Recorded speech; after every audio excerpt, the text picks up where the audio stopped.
Media times news channel देखे आप सभी दर्शकों का बहुत बहुत स्वागत है। मैं हूं रमनदीप कौर। इस वक्त की बड़ी खबर आ रही है प्रयागराज से। क्या है पूरा मामला, देखने के लिए बने रहिए। मई का महीना में गर्मी ने अपना असली रूप दिखाना शुरू कर दिया है।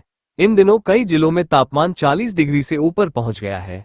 वहीं मौसम विभाग ने प्रदेश के कई इलाकों में हीटवेव का अलर्ट भी जारी किया है। वहीं संगम नगरी प्रयागराज में मई के महीने में लोगों को गर्मी ने बेहाल कर दिया है, जिससे कहीं न कहीं लोग हैरान परेशान हैं। इसी क्रम में प्रयागराज वासी भी इस गर्मी की तपन से बेहाल परेशान है और सड़कों पर मुंह ढक कर निकल रहे हैं।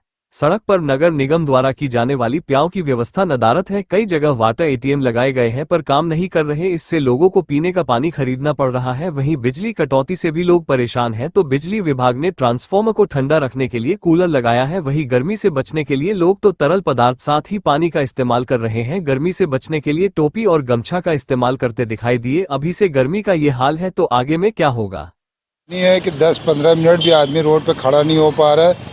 सरकार को चाहिए कि हर चौराहे पे कुछ पानी की सुविधा करे। पब्लिक की सहायता के लिए सब परेशान हो रहे हैं। रोड से निकलना मुश्किल हो गया, घर से बहुत परेशान है गर्मी की वजह से। यहाँ पाना पीने के लिए भी नहीं रुक रही पब्लिक जब होगी तब हम लोग भी कुछ कमाएंगे, कुछ खाएंगे पिएंगे, कोई धंधा। बचपन में प्याऊ हुआ करते थे, एक आदमी बैठा रहता था, नगर निगम से आता था, प्याऊ लगा के पानी पिलाता था, बांस में से डाल के हम लोग चुल्लू से पानी पीते थे।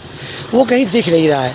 मेरा सुझाव है इलाहाबाद मेयर, चूँकि मेरे दोस्तों में से भी है, मेरा सुझाव है मेयर साहब से कि जगह जगह पर उन लेबर चौराहों पर जहाँ पे लोग प्यास पानी से किल्लत क्राइसिस से, कहीं कहीं तो वाटर एटीएम लगाए गए हैं। वाटर एटीएम दिख नहीं रहे कहाँ पे लगाए गए। हम लोग के बचपन में प्याऊ लगाए जाते थे, बांस से पानी पिलाए जाते थे, एक आदमी डिबूट किया जाता था। तो मेरा सुझाव है इलाहाबाद मेयर से कि जगह जगह इसका एक सर्वे कर लें और फटाक से पानी की व्यवस्था कर दें, क्योंकि गर्मी से लोग मर रहे हैं और इसकी दुकानदारी में बहुत असर है। दिन भर बाजार समझ लीजिए सन्नाटा रहता है। अब बस ये चल रहा है और खुदा की मेहरबानी से रोजी रोटी चल रही है। अब यहाँ पे कस्टमर नाम की चीज़ नहीं है। रोड बिल्कुल सन्नाटी पड़ी हुई है। दुकानदार जो है हाथ पे हाथ धर के बैठा हुआ है। कंडीशन बहुत ख़राब चल रही है।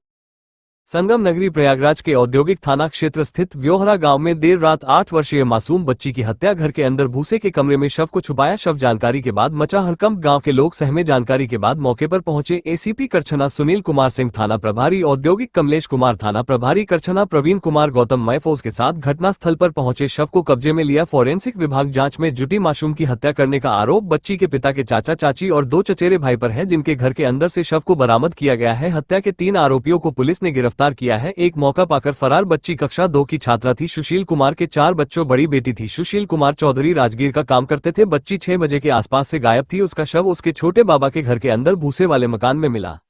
हुई है बच्ची हमारी गई दुकान पे से सौदा ली, जो कि जहाँ पे इसकी लाश पाई गई है उन्हीं के घर पे कुछ सौदा ऐसा था जो खाने लगी। क्या दुकान खोल रखी थी क्या वो? नहीं, दुकान दूसरी की थी, मौजूदगी दूसरे के यहाँ, जो कि दुकान वाले कोई कासूर नहीं।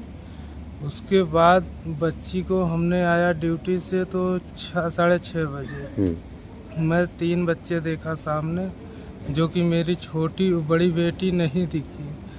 फिर भी मैंने कहा होगा कहीं खेलती होगी अगल बगल।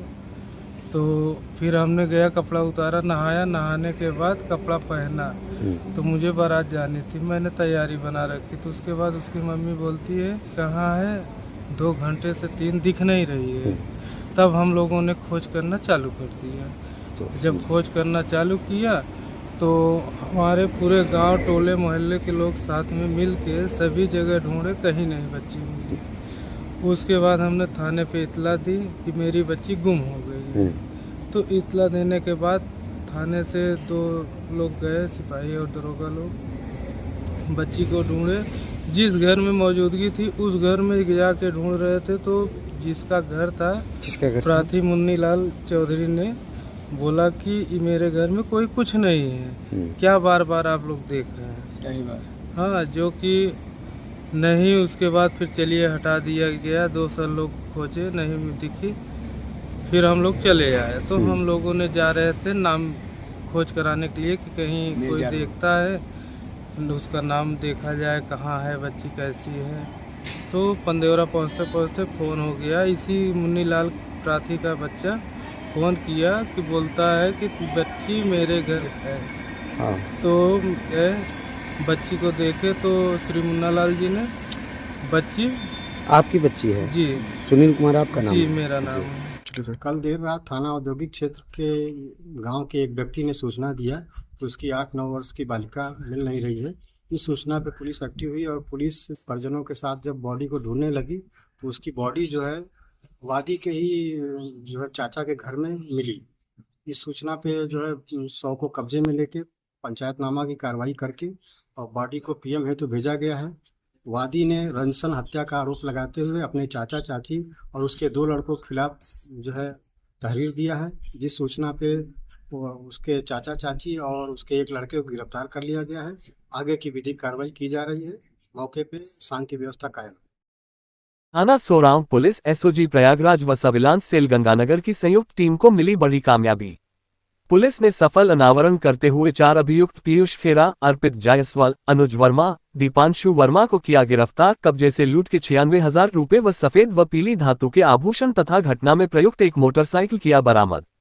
बता दे दिनांक 9 और 10 मई 2026 की रात्रि में थाना सोरांव क्षेत्रांतर्गत मलाक चतुरी रोड पर अज्ञात मोटरसाइकिल सवार बदमाशों द्वारा अपने घर वापस जा रहे मुकदमा वादी का पैसे व ज्वेलरी से भरा बैग चाकू दिखाकर लूट लिया गया था, जिसके संबंध में प्राप्त तहरीर के आधार पर थाना सोरांव पर मु/0/159/2026 बनाम अज्ञात के विरुद्ध पंजीकृत कर घटना के सफल अनावरण हेतु पुलिस टीमों का गठन किया गया था। वहीं पुलिस पूछताछ में गिरफ्तार उपरोक्त अभियुक्तों से तथ्य प्रकाश में आया कि वादी मुकदमा प्रायः रात्रि के समय ही थाना कोतवाली क्षेत्रांतर्गत चौक स्थित सोनार की दुकान से सोने व चांदी के आभूषण खरीदकर अपने गांव स्थित आभूषण की दुकान पर लाकर बेचता था। चौक स्थित सोने की दुकान पर काम करने वाले अभियुक्त दीपांशु वर्मा यहीं से वादी मुकदमा के साथ लूट करने का योजना बनाने लगा। इसी क्रम में अभियुक्त दीपांशु वर्मा द्वारा अपने मित्र आदित्य सिंह को जरिए इंस्टाग्राम सूचना दी गई कि मुकदमा वादी प्रायः रात में सोने व चांदी का सामान लेकर होलगर जाता है। दिनांक 9 और 10 मई 2026 की रात्रि में हमेशा की तरह मुकदमा वादी के रात्रि में चौक से सोने व चांदी के जेवरात लेकर निकलने के पश्चात दुकान पर काम करने वाला दीपांशु वर्मा द्वारा योजनाबद्ध तरीके से ने आदित्य को बता दिया कि टारगेट निकल चुका है। अभियुक्त अनुज वर्मा ने बिना नंबर प्लेट की अपनी मोटरसाइकिल आदित्य को दे दी तथा अभियुक्त आदित्य, अर्पित व पीयूष खेड़ा उक्त मोटरसाइकिल से मुकदमा वादी का पीछा चौक से ही करना शुरू कर दिए तथा थाना सोरांव क्षेत्रांतर्गत मलाक चतुरी रोड पर सुनसान देखकर उपरोक्त तीनों अभियुक्त मुकदमा वादी के मोटरसाइकिल को ओवरटेक करके उनको रोककर चाकू के बल पर मुकदमा वादी के पैसे व जेवरात से भरा बैग लूटकर भाग गए और भागकर करेहंदा करेली पहुंचकर जेवरात व पैसे आपस में बांट लिया गया। थाना सोरांव क्षेत्र के ग्राम मलाक चौधरी में दिनांक 9-10 मई 2026 की रात्रि में श्री सुशील जायसवाल निवासी हुलादगंज हंसराजपुर थाना होलागढ़ के साथ लूट की घटना कारित की गई थी, जिसमें अज्ञात अभियुक्तों द्वारा उनसे एक बैग जिसमें कुछ गहने व नकद रुपए थे छीन लिए गए थे। वादी श्री सुशील जायसवाल की तहरीर के आधार पर थाना सोरांव में अज्ञात अभियुक्तों के विरुद्ध अभियोग पंजीकृत किया गया था। पुलिस द्वारा उक्त घटना का सफलतापूर्वक अनावरण करते हुए आज दिनांक 19 मई 2026 को इस अपराध में संलिप्त 4 अभियुक्त गणों की गिरफ्तारी की गई। गिरफ्तार अभियुक्तों में पीयूष खेरा पुत्र वीरेंद्र निवासी नेहरू नगर थाना अतरसुइया, अर्पित जायसवाल पुत्र मुकेश जायसवाल निवासी मीरापुर थाना अतरसुइया, अनुज वर्मा पुत्र दिवाकर वर्मा निवासी शास्त्री नगर करेली थाना करेली व दीपांशु वर्मा पुत्र शंभुनाथ वर्मा निवासी शास्त्री नगर थाना करेली हैं। इन अभियुक्त गणों के कब्जे से लूट के कुल 96,000 रुपए व सफेद व पीली धातु के आभूषण बरामद किए गए हैं। आवश्यक विधिक कार्रवाई सुनिश्चित की जा रही है। भू माफियाओं पर जहां योगी सरकार की टेढ़ी नजर है और उनके अवैध प्लाटिंग पर योगी सरकार द्वारा सख्त कार्रवाई करने के निर्देश पहले दिए गए थे और लगातार इस कड़ी में पूरे यूपी में कार्रवाई जारी है, तो वहीं संगम नगरी प्रयागराज में प्रयागराज विकास प्राधिकरण द्वारा लगातार अवैध प्लाटिंग पर कार्रवाई की जा रही है। शहर के विभिन्न इलाकों में अवैध लॉटी को ध्वस्त किया जा रहा है, तो वहीं प्रयागराज विकास प्राधिकरण ने नैनी इलाके में चलाया अवैध प्लाटिंग के खिलाफ अभियान। प्रयागराज विकास प्राधिकरण ने नैनी घोघापुर नेवादा समोगा फ्लाईओवर के पास 15 बीघा अवैध प्लाटिंग को ध्वस्त किया और बाउंड्री पर बुलडोजर चलवाया ध्वस्त किया गया। बता दें, इससे पहले भी प्रयागराज विकास प्राधिकरण द्वारा करेली झलवा देवघाट अन्य क्षेत्रों में अवैध प्लाटिंग पर कार्रवाई करते हुए ध्वस्त किया गया।